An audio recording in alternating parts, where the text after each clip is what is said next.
بسم اللہ الرحمن الرحیم۔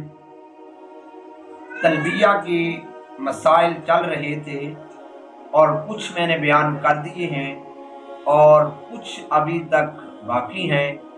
اب ان کو میں بیان کرنے لگا ہوں، تھوڑا ان کو توجہ سے سن لو، انشاءاللہ یہ مسائل آپ کو کام آئیں گے۔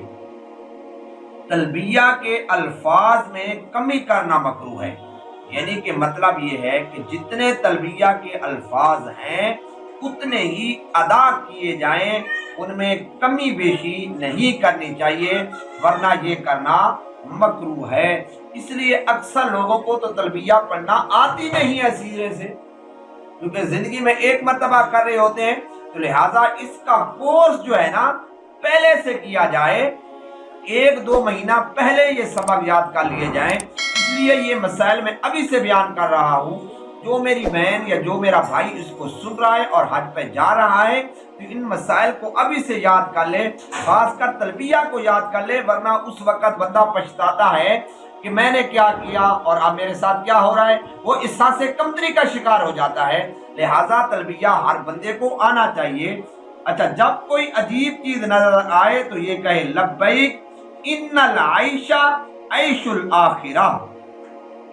مرد تلبیہ بلند آواز سے پڑھے مگر آواز زیادہ بلند نہ ہو، ایسے زور لگا کر پڑھنا یہ نہیں ہے، بس درمیانی آواز، کسی کو تکلیف نہ ہو۔ عورت کو تلبیہ زور سے پڑھنا منع ہے۔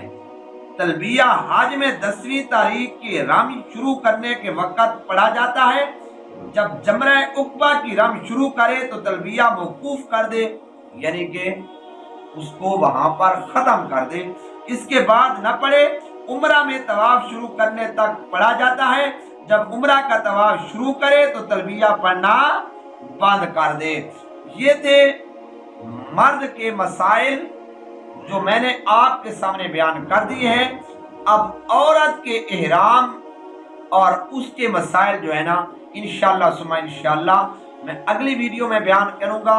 ان کو میری مائیں اور بہنیں توجہ سے پھر سنیں، پھر اپنے اندر ان کو نافذ کریں، پھر ان پر عمل کریں۔